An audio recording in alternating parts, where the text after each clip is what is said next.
Welcome back. I'm Eric Kane. Have not been making as many videos as I'd like to be making, just between everyone in my family being sick and just the craziness of the holidays. I just have been kind of out of my mind. So I'm back. I'm trying to make some more consistent videos here. Got a lot to talk about. I still haven't seen Black Panther yet, the new Black Panther, but I want to go to that soon and talk about that. A lot of stuff to catch up and a lot of sort of year-ending stuff, you know, my favorite shows, my favorite video games. I'm going to go through all of that this month. But right now we have a new show out, Willow on Disney+, the sequel series to one of my favorite movies of all time, 1988's Willow, directed by Ron Howard, created by George Lucas. Lucasfilm's first attempt at real, like, epic fantasy, and it really is kind of like Lord of the Rings meets Star Wars. I liked it more than Star Wars when I was a kid. I was always more into fantasy than sci-fi. And I know Star Wars is basically space fantasy, but I loved Willow. I loved the characters in Willow. I loved Willow himself, played by Warwick Davis. I loved Val Kilmer's Madmartigan. My first ever Hollywood crush was on Saoirse, who I just thought was absolutely stunningly beautiful. And I guess I like redheads. What can I say? We have the sequel series now, and I've always wanted, I wanted a sequel so badly to that movie because I just thought it was so great, and I thought, make a Willow trilogy. I mean, you've got these great actors, Val Kilmer, of course, can't really be in most movies these days because of his battle with throat cancer, unfortunately, but I loved Madmartigan. He remains one of my favorite characters. I mean, to be fair, Val Kilmer has done several of my favorite movie characters, including like Doc Holliday and Tombstone. But he was so good as Madmartigan, so charming, so, such a good combination of sort of like clumsy and brilliant and selfish and selfless and brave and cowardly. Just, he's kind of a Han Solo-like figure for sure, but just a little more muchness to his personality, huh? Han Solo is mostly just grouchy, whereas we get a real heroic figure in Madmartigan. So I have a lot of love for Willow, and I guess that's what I'm trying to establish here, is that I have a lot of love for that movie. I've seen it dozens of times. I think I'm going to watch it again today, because I need to wash some of the bad taste out of my mouth from the Willow series by going back to the Willow movie, which was perfect.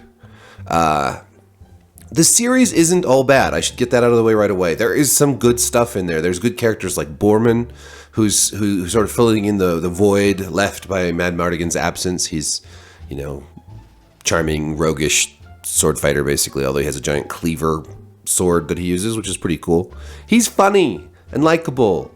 There are other likable characters. But my God, is this show tonally inconsistent and strange. There are so many weird choices that have gone into this show. The premise is that 20 years later, it's been longer in real life, but in the fiction it's only like 20 years. Elora Danan has been put in hiding because of this vision that Willow had, that evil was going to come again, and Saoirse believed that she should be protected and her identity hidden. Willow believed the opposite. He thought she should be trained for what's to come. They disagreed and had a rift and a falling out, which is handled strangely in the show because Saoirse basically is a total dick to Willow for no reason, and he's understandably upset by this. So that's an odd bit.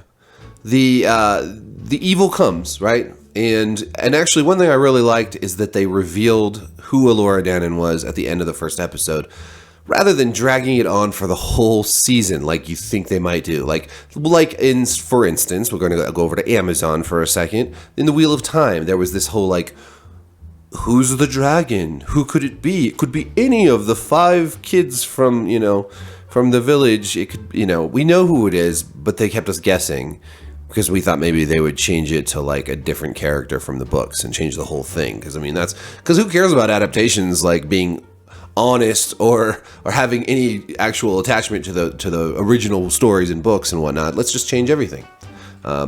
Rings of Power did the same thing with the identity of Sauron. Who is Sauron? Right up into the last episode, tried to keep us guessing, even though everybody knew who Sauron was. So it's kind of nice in Willow that instead of dangling the mystery box of who is Elora Danan out for the whole series, they just give us the answer at the end of episode 1. So kudos there. On the other hand, what the fuck is up with the writing in this show? My God. I know that in Willow 1988, it was not like Lord of the Rings, right? It was a much more modernized fantasy, right? So you have American and English accents mixed together. Madmartigan was American accent. Eric, the general, of the good guy armies, was an American accent. From Galadorn or whatever. Whereas Willow and numerous other characters in the show were British. There was a mixture, and that was fine. And there were some sort of modern aphorisms and whatnot in there. Occasionally you'd have, Madmartigan speak in a sort of more modern phrasing, but it never broke out of that fantasy feel, right? It always still felt very much like a fantasy, but with like a little more of that quirky Star Wars vibe going on. And it worked. For me, it worked. For some people, it didn't work, but it worked for me. And that's about as far as I'd want to take that sort of letting modern elements into an epic sort of medieval style fantasy, right? They go so far past that in the show. There's, we have Sorsha and Madmartigan's children, Kit and Eric, named after, Madmartigan's old rival and friend. And especially Kit, she's probably the worst of all of them, is constantly, she refers to her mother as mom, whereas, in the original, Sorsha refers to Bavmorda as mother. We have a point where someone says to Willow, "Ugh, you're such a dad," which is so fucking modern, it drives me crazy. At one point, Kit is telling a story about a princess, and she says something to the effect of, she was like the most gorgeous, like, princess of all, the word "like," which I use personally, I wish I didn't, but it's just beaten into my brain, that's written into dialogue that's supposed to be taking place in a fantasy setting. It sounds so bad when people use like that in a fantasy setting.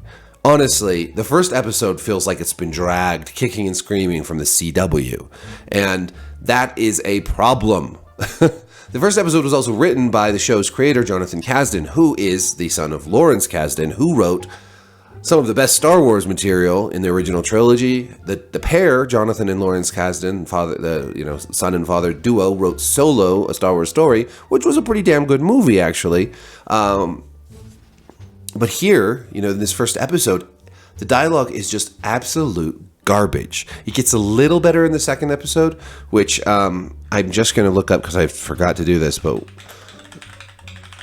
it's the original screenwriter. Bob Dolman was the screenwriter for Willow, the movie, and he does the second episode. And the second episode is a big improvement over the first episode. And in general, I think the first episode is probably the weakest of the bunch and sets the tone in a really unfortunate way. But it's not the only problem, because there's so many other tonal problems and like this. The modern vernacular continues into every episode, and there are odd scenes with characters in costumes that look like they were just picked up down at, the store down the street, to J.C. Penney's or whatever. You've got, hats with like the buttonholes that look, or like the little ringlets that look like they were mass produced in a factory. You've got some costumes like Borman's that look great, and then you've got others that look just absolutely god awful. It's so strangely uneven. The music choices, you've got like some of the themes from the original James Horner Willow soundtrack, which I think is every bit as good, if not better, than Star Wars. But the music in general is okay until you get to the end credits and they bust out a Metallica song or some other modern rock song, and it's so tonally inconsistent. What does this show want to be? It feels like Willow sometimes. It really does. And other times it feels like some generic CW fantasy show. And, just the fact that, like, the cast is so big from the beginning drives me crazy. I mean, in the adventuring party that sets out, you've got a brunette, a redhead, and a blonde. I mean, that's how Like, and they're all about the same age. Why do we need 3 female characters who are all about the same age right off the bat as main characters in the story? Like, then we have, you know, maybe a prince that's about the same age also. Another prince who's basically the one they're trying to save. And then you've got Borman, who's older than the rest of them, but he's like the one character until they meet Willow. And then you've got a couple older guys and all these essentially like older teenagers, which really heightens that feeling of like, well, this is a CW show. Of course, Warwick Davis was 18 when they made Willow, but he was not portrayed as a teenager. He was a young father, you know, trying to do the right thing, responsible guy, caretaker. Here, you know, I don't know, he's fine. He's like a grumpy old Willow. And sometimes I feel like the acting, even from Warwick Davis, who I love, feels really uneven. And I don't know if that has to do with the dialogue. I don't know if that has to do with the direction or what's going on. But so far, the show is a mess. It's a mess. And I'm sad because I love Willow, and I was very excited when I heard they were making a show. More and more, I start to feel like there's just not a lot of talent in the writing room in Hollywood these days. You have shows like Andor, which are written so well, and then you have everything else. You know, I mean, there's been some great shows this year, like Severance, Andor, Better Call Saul. Obviously, there are some really great writers out there, but then you have this dreck that they're putting into Willow, which, you know, like if you're going to bring back Willow, you might as well bring it back with some power. Make it emotionally poignant. Have really good dialogue. Have, you know, what they do well is like the monsters and the bad guys are cool. Their fight scenes are enjoyable. But then, you know, in later episodes, you've got, you know, what seems like a good fight scene that cuts away in the most jarring manner. I'm not going to spoil exactly what it is because it's not out yet, but there was one fight scene in episode 3 that you're just like, wait, what happened? The editing is so off. It's like they didn't finish filming the fight scene and then they're just like cutting away. You'll know what I'm talking about when you see it.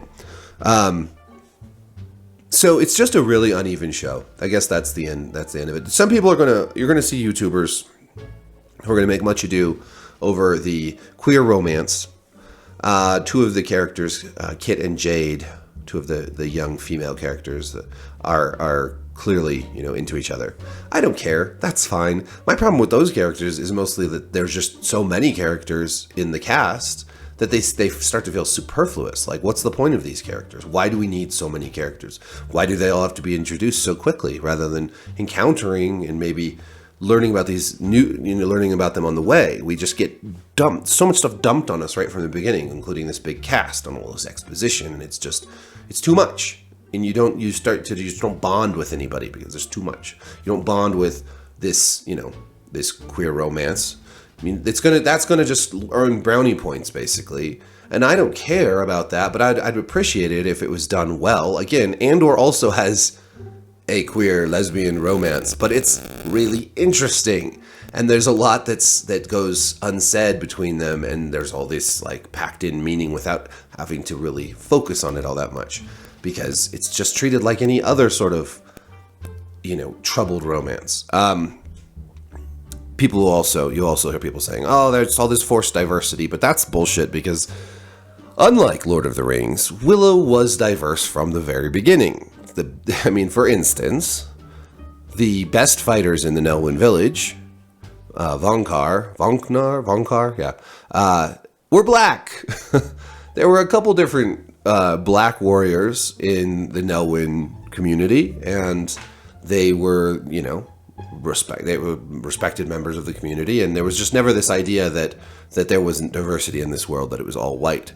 Granted, I mean, it was mostly white, and there wasn't as much diversity in Willow as there is in stuff today. But think of Willow like Star Wars. It's a fantasy set in a world that isn't like coherent in the way that the Lord of the Rings is, you know. So, you know, just like having there's black characters in Star Wars, like Lando. That's the same sort of way you should look at Willow. And frankly, like Borman, again, he's East Indian British guy, played by a British East Indian actor, and he's by far the most Willowish of the new characters, by far, hands down. I really wanted to love this show, and I like parts of it. I really do. There is some fun stuff. I love to just be back with Willow, hanging out with him and Elora Danan and Sorsha now, much older, but just the dialogue especially is just so bad in so many spots and so cringy.